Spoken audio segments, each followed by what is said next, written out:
Olá, muito boa tarde. O distanciamento físico tem marcado a despedida de familiares e amigos falecidos. E se este fim de semana era esperado para prestar essa homenagem que a pandemia impediu que se realizasse no momento da morte, tal não vai também ser possível, deixando o luto de muitas famílias com marcas que se prolongam no tempo. Um tema que vai estar presente na análise à liturgia que fazemos para cada domingo e que lhe propomos aqui neste programa em cada sexta-feira. Hoje contando com a presença de Frei Hermínio Araújo, franciscano, que tem acompanhado também muitas famílias neste momento do luto e em contextos da saúde paliativa. Frei Hermínio, muito obrigado por estar aqui no programa Eclésia neste dia. Nós já vamos às circunstâncias em que este fim de semana é vivido este ano, mas creio que interessa informarmos quem nos está a seguir, que festas são estas, porque se trata de facto de uma solenidade no domingo, a solenidade de Todos os Santos, no dia 1 e depois dia 2, a comemoração do Dia dos Fiéis Defuntos. Que celebrações são estas que a liturgia católica propõe? Boa tarde, saúdo a todos e dizer que é com muito gosto que uma vez mais estou aqui, que é sempre a oportunidade de nos reencontrarmos, de ver pessoas que estimamos, também aqueles que nos acompanham, até com estas limitações que temos de novos reencontros, na amizade, todos irmãos, como diz o Papa Francisco, e como nos lembra, e assim queremos que seja, e todos os irmãos a celebrar estes dias, de facto, esta solenidade de Todos os Santos, o dia 1 de novembro, e depois a comemoração dos Fiéis Defuntos. Aliás, há uma ligação muito grande entre estes dois dias, aliás, que tradicionalmente até são precedidos de um ou dois mesmo, não é? De preparação, mesmo de preparação dos cemitérios, e depois, como consequência desses dias, podemos viver essas realidades durante todo o mês de novembro, digamos assim, e este ano com mais razão ainda.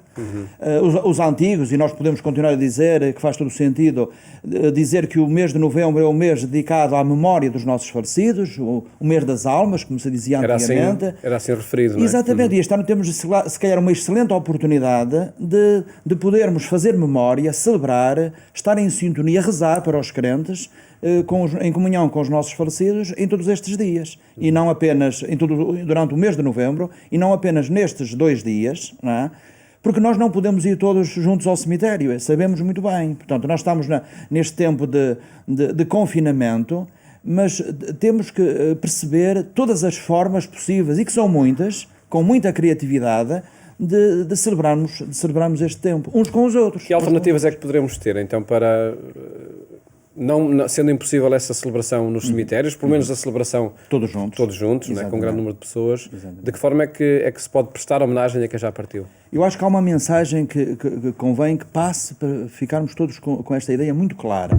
No meio de tantas mensagens que nos chegam daquilo que não podemos fazer, que não é conveniente fazer, para bem de todos, e de facto temos essa responsabilidade, e evidenciar tudo aquilo que, apesar do confinamento, destas restrições que temos, necessárias, mas tudo aquilo que podemos fazer, todas as potencialidades de celebrar. E há uma coisa que se calhar valia a pena evidenciar muito: a importância do ritual, a dimensão celebrativa destes dias.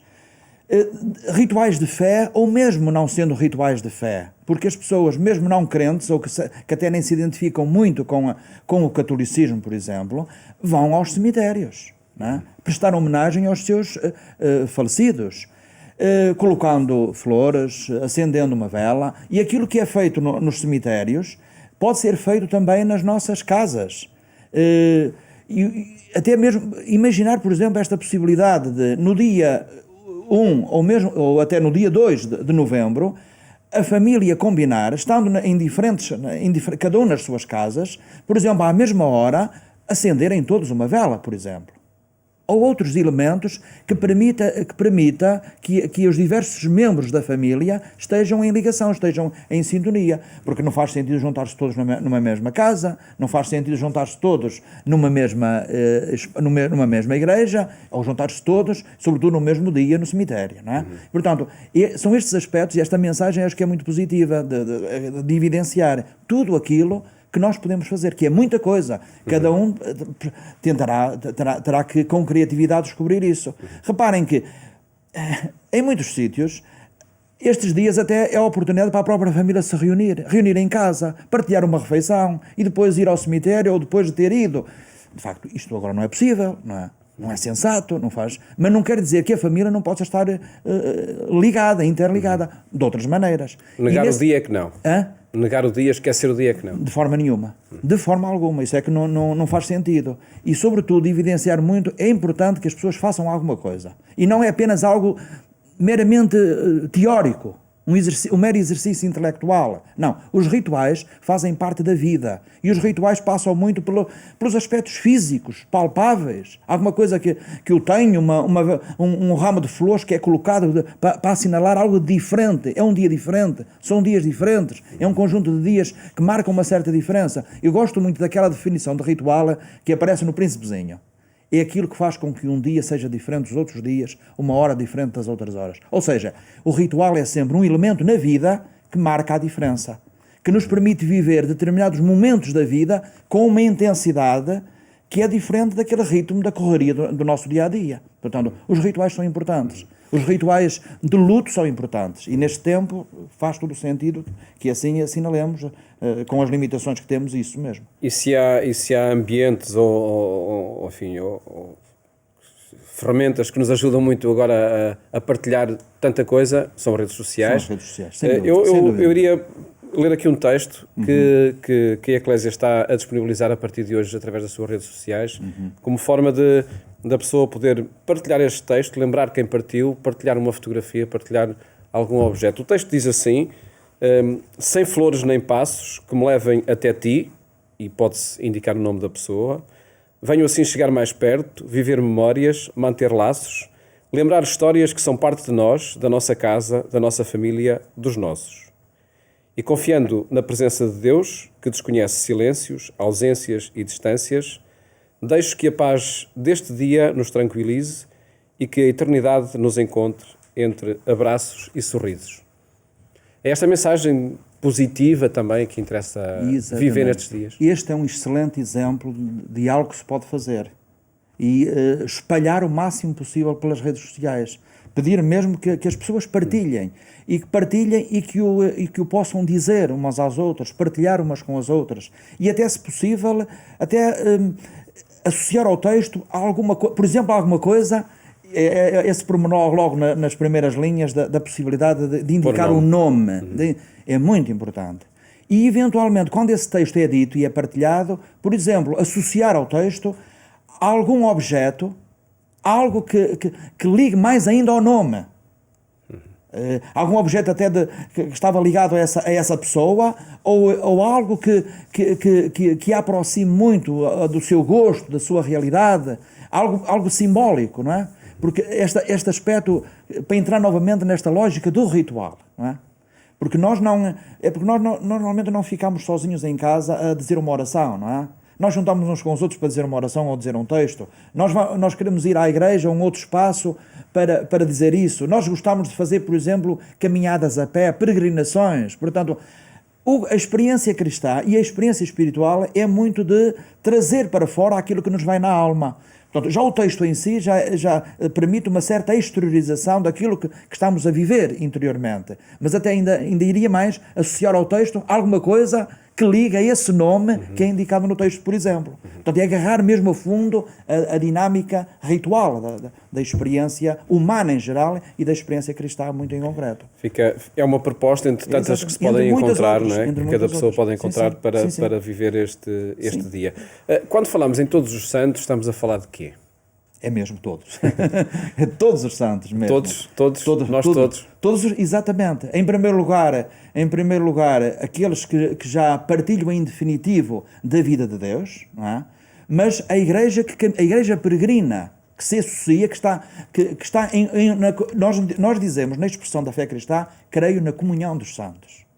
E, portanto, eu também creio na comunhão dos santos. Eu estou nessa comunhão dos santos. Claro que, em primeiro lugar, são aqueles que já partilham em definitiva a vida de Deus. Portanto, que já não estão deste lado da vida, mas estão do outro lado da vida, podemos assim dizer. E não apenas aqueles que nós, durante o ano, vamos recordando. Este é o dia deste santo e daquele. Não, mas a lógica é um bocadinho até desta pedagogia eclesial para que nenhum fique de fora. Mas exatamente para... E nós também não ficamos de fora. E por isso é que os 2 dias, o dia 2, os fiéis defuntos, é evidente que muitos desses fiéis defuntos partilham já dessa vida definitiva de Deus. E não são canonizados, mas são... Portanto, e é assim que se tem que viver a morte também, é associada à santidade que cada um tentou construir. Exatamente. Eu gosto muito daquela expressão que o Papa Francisco tem repetido muitas vezes: tudo está interligado. Também nestas coisas da experiência espiritual e concretamente da dinâmica litúrgica, tudo está interligado. Portanto, somos nós aqui, são aqueles que ainda estão numa dinâmica de aproximação à vida em plenitude, aquilo que do ponto de vista tradicional se diz na Igreja, mesmo na linguagem técnica da teologia, o purgatório, porque o purgatório é essa experiência de purificação, de aproximação, de entrar mais e mais na plenitude de Deus, não é? E, portanto, de facto, está tudo interligado. Por isso é que nós rezamos também por aqueles que estão nessa aproximação à vida em plenitude de Deus. Porque falar de santidade é falar de vida em plenitude. Falar de santidade é vida vivida intensamente. Que se constrói desde já. Que se constrói desde já. Portanto, é também celebrar o Dia de Todos os Santos, é também o nosso dia. Aqueles que fazem esforço para dizer não a uma vida de superficialidade, de banalidade. Eu gosto muito daquela definição, digamos assim, que o Papa Francisco utiliza naquele excelente documento precisamente sobre a santidade. Alegrai-vos e exultai, já dá alguns anos. Diz, é a vida vivida em profundidade, em intensidade, a intensidade de vida. Que a intensidade de vida, na perspectiva cristã, muito na relação com aquele que, por excelência, viveu intensamente, Jesus. A pessoa de Jesus. Tudo isto acontece em circunstâncias que impedem muitas despedidas de quem parte, funerais que não proporcionaram esse momento do último adeus. Estes dias também vão impedi-lo no cemitério. Como integrar estas limitações que a pandemia e que o cuidado da saúde exige? Julgo que sempre procurando pela positiva tudo aquilo que nestas limitações pode ser feito, não é? Eu mesmo já experimentei, porque já estive em celebrações de funerais em situações muito delicadas. Dá a impressão que estávamos a viver uma realidade para além da nossa realidade a que estamos habituados, e de facto são experiências muito marcantes na vida das pessoas, não é? E que são de crise mesmo, ou seja, estamos a viver uma crise dentro da crise. Já seriam de crise? Exato, já seriam de crise, não é? Mas, agora já seriam, a morte é sempre crise, e a morte neste contexto, vivida neste contexto, portanto é uma crise, dentro de uma crise, da crise pandémica, portanto é algo que se acentua ainda mais. Não é?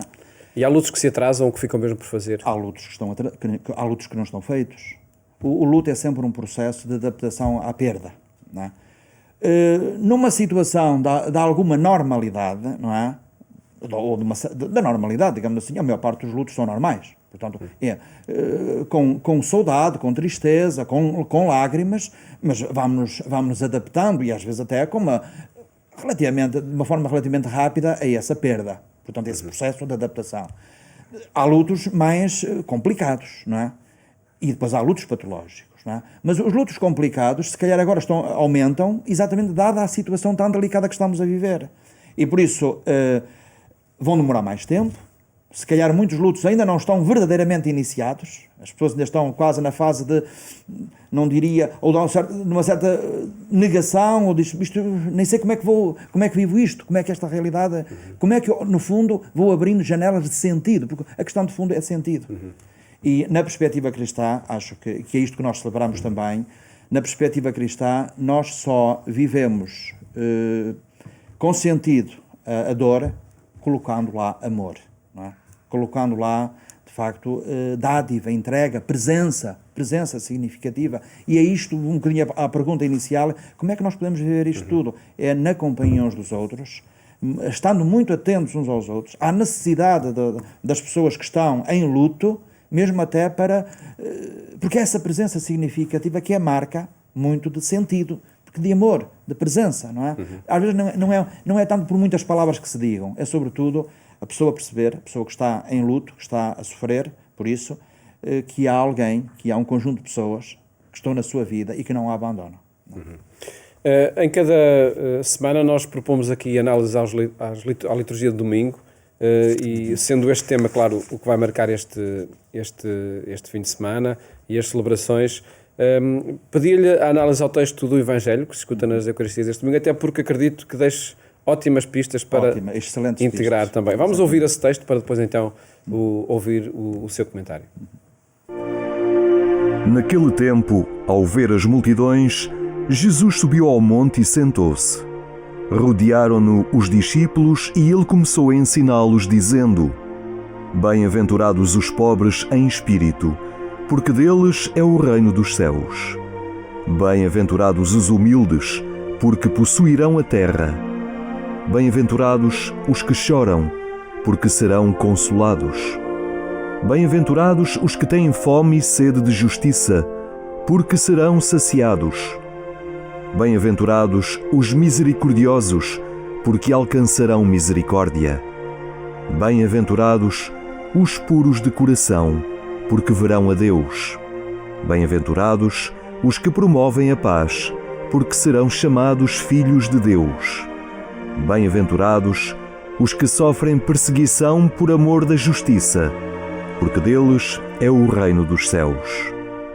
Bem-aventurados sereis quando por minha causa vos insultarem, vos perseguirem e, mentindo, disserem todo o mal contra vós.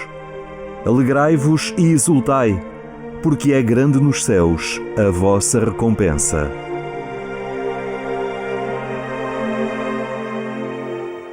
Frei Hermínio Araújo, que magna carta é esta que este texto apresenta? É mesmo magna, é o Evangelho no centro, não é? É talvez o texto mais importante dos Evangelhos, não é? Nós tantas vezes que o escutamos, tantas vezes que refletimos sobre ele, uma vez mais nós temos esta oportunidade este ano, e se calhar é muito interessante a gente ler, escutar as bem-aventuranças, exatamente, muito inseridos no contexto da pandemia, precisamente. Ou seja, porque as bem-aventuranças começam logo pela nossa radical vulnerabilidade, abertos à ação de Deus, à graça de Deus, não é? E eu propunha uma linha de leitura que é exatamente a proposta que é feita nestes últimos anos do magistério. O Catecismo da Igreja Católica faz isso, e portanto já do tempo do Papa São João Paulo II, depois o Papa Bento XVI sublinha esse aspecto, e o Papa Francisco está constantemente a pegar nisso precisamente, que é dizer, e eu trouxe mesmo o texto para não citar de memória, as bem-aventuranças retratam o rosto de Jesus Cristo e descrevem-nos a sua caridade. E é isso que eu quero sublinhar. As bem-aventuranças retratam o rosto de Cristo, são traços da fisionomia de Jesus. É Jesus a falar-nos, portanto são para nós, mas em primeiro lugar é Ele a falar de si próprio, a apresentar-se, digamos assim. E depois, o Catecismo mais lá no final diz, desse número, que é o número 1717, 1717, é fácil fixar, diz: já estão inauguradas na vida da Virgem Maria e de todos os santos. Portanto, é uma excelente perspectiva de leitura deste Evangelho, neste contexto, precisamente. Ou seja, é de Jesus que se trata. E esse é o centro das catequeses do Papa Francisco sobre esse é o centro, precisamente. Exatamente. É uma sugestão que eu me lembrei de trazer para aqui. Aliás, em linha com aquilo que dizíamos há momentos, para nestes dias, porque é o Evangelho da solenidade de todos os santos, é o texto por excelência desta solenidade, chamava a atenção que nós na liturgia das Ezequias, nos funerais, nós muitas vezes, é um dos textos mais seguidos, mais lidos, que faz parte da liturgia das Ezequias, e portanto está muito próximo também à espiritualidade que é proposta no dia 2 de novembro e que pode servir como guia espiritual para todos os dias do mês de novembro, para viver exatamente em sintonia com todos os santos, com os santos da nossa família, com os nossos falecidos. São catequeses que foram feitas entre janeiro e abril deste ano, portanto está dentro de muitos aspectos da realidade dos nossos dias. numa linguagem muitíssimo acessível. Portanto, é um comentário a cada uma das bem-aventuranças. São oito comentários depois de uma introdução. Portanto, é uma excelente leitura exatamente para aprofundarmos o significado das bem-aventuranças exatamente nesta linha que eu há pouco dizia. A certa altura o Papa Francisco diz: as bem-aventuranças contêm o bilhete de identidade do cristão. Este é o nosso bilhete de identidade porque retratam o rosto do próprio Jesus, o seu estilo de vida. Cá está, em linha com aquilo que diz o Catecismo, precisamente. Ou seja, a proposta de lermos, de olharmos para as várias afirmações, para as 8 bem-aventuranças, vendo em primeiro lugar a própria pessoa de Jesus. Porque é Ele o santo por excelência.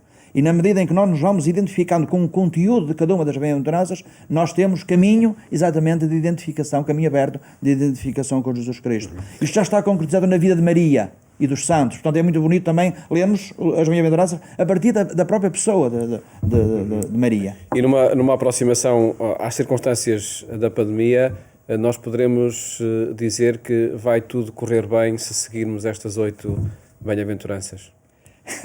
Uma excelente pergunta. Há muita coisa que não corre bem, não é? Há muita coisa que não vai correr bem, mas há pelo menos uma certeza, é que a partir da nossa radical fragilidade, não é? É-nos aberta uma possibilidade de viver, de vida em plenitude, apesar de tudo, porque já há muitos que viveram isso. Não é? Ajuda a integrar também a fragilidade. A própria pessoa de Jesus. E, portanto, ajuda a integrar a fragilidade. Portanto, porque há muita coisa que não vai correr bem. Portanto, ou seja, nós já não vamos voltar a viver como vivíamos antes. Portanto, nós estamos em crise, a crise vai continuar e nós das crises saímos sempre com marcas que não são marcas de bem. Lá está. Portanto, nós não podemos fazer um exercício de ilusionismo a dizer quando vai tudo ficar bem. Não vai. Há muita coisa que não vai. Mas há muita coisa que do mal nós podemos tirar partido de bem, de potencialidade de vida. Portanto, integrando, lá está, porque a palavra-chave é exatamente isso, integrando tudo aquilo que é de sofrimento, de dor, de mal, porque no fundo é de mal a nível de muito, aos mais diversos níveis. Não é? E serão, por certo, sugestões que muito ajudam a viver estes dias onde recordamos familiares e amigos que já partiram. Frei Hermínio Araújo, agradeço muito ter estado aqui no programa Eclésia com estas pistas de leitura dos acontecimentos e também do Evangelho que se escuta neste domingo. Muito obrigado. Bom dia a todos os santos e de fiéis defuntos e um excelente mês de novembro, muito centrado nesta espiritualidade que nos ajuda a todos. Muito obrigado, muito obrigado. Mais logo, siga a nossa edição na rádio, na Antena 1, que hoje termina uma volta ao mundo com relatos missionários.